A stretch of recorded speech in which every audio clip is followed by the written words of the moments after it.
A short drive or bike ride away from the heart of our town, Solon, you'll find a nature lover's retreat at Lake McBride State Park. We're very centrally located between Iowa City, Coralville, and Cedar Rapids, and yet we have a wonderful hometown right near us of Solon and a great community. Park manager Ron Pittman says lots of locals and people from all over the state visit Iowa's largest state park, almost 2,200 acres that includes miles of trails, campgrounds, and of course, the lake itself. Just last month, the Take Me Fishing campaign named McBride one of the top 100 family-friendly places to boat and fish in the U.S. After 20 years at the park, Pittman's not surprised. It's just a very popular place to fish and boat, and ever since our lake renovation project in early 2000s, the fishing has been great. We're trying to get used to freshwater fishing because we moved here actually from Florida, so it was a lot of saltwater fishing. Chris Holbert of Cedar Rapids and his son Parker say the water can be ripe at McBride. It's been good. We catch some pretty decent bass. You can always come out, the kids can always come out and catch bluegill or crappie. I mean, that's pretty simple. So as long as he's catching something, he's happy. Though they didn't catch anything while we were there, Holbert later sent us this picture to prove the fish were just a little camera shy. It's the perfect place for a morning walk or a weekend getaway, and even better for those who call Lake McBride in our town, Solon, home.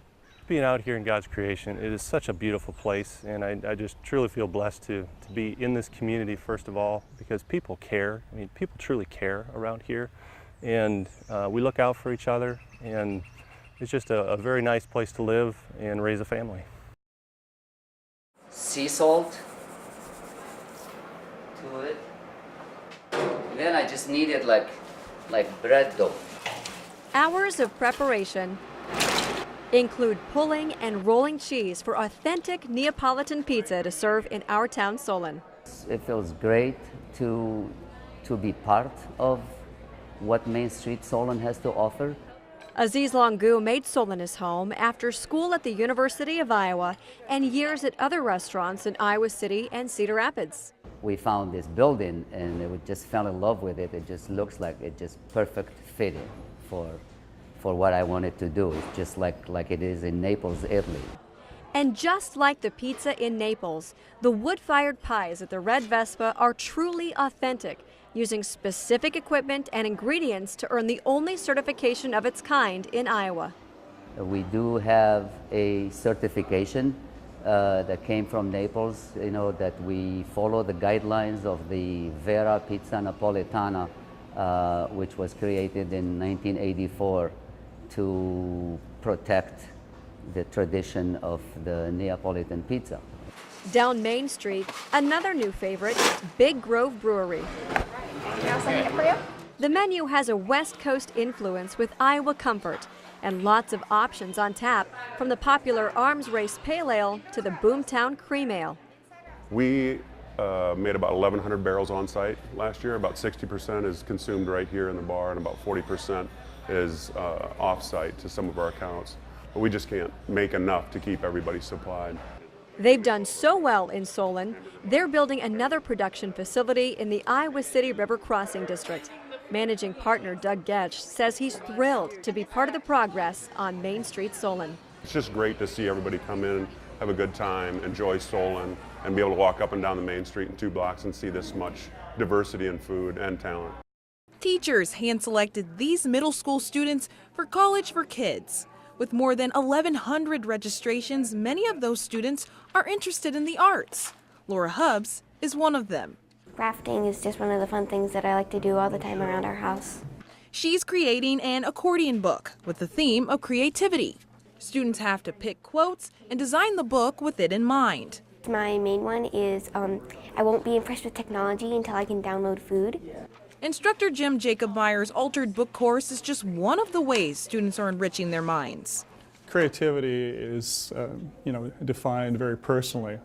We all think of it differently in different ways, and so each one of these projects will be a reflection of each student's own identity and own definition. There are dozens of courses to fill the art lover's desire: calligraphy, acting, claymation, web design. The options are practically endless. and they're all taught by field professionals. These are the types of things that students don't have easy access to as they may have when I was in school, when I was younger, where you had a string of art classes that you were in throughout the school year. I think they get overwhelmed with the testing and the focus on testing, and this is a place for them to create and use the other side of their brain that does assist in these skills. Giving the kids in the program a chance to integrate their education with the arts. And spend some time in the community doing some good. Right now, Horizon's Meals on Wheels is doubling capacity. With more than 2,000 meals going out a day, volunteers like Dick Sockwell are busy. But it's all worth it. Since I've been doing this, though, I've discovered that relationships are really important to me also, and this provides me with the opportunity to have relationships with people who probably don't see very many people during a day.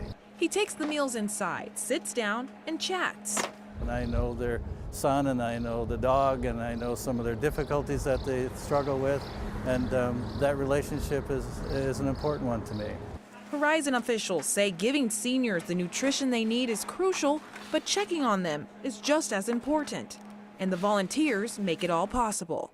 Sometimes it can seem like a faraway issue, but we really do have to know it impacts the place where we live and work too.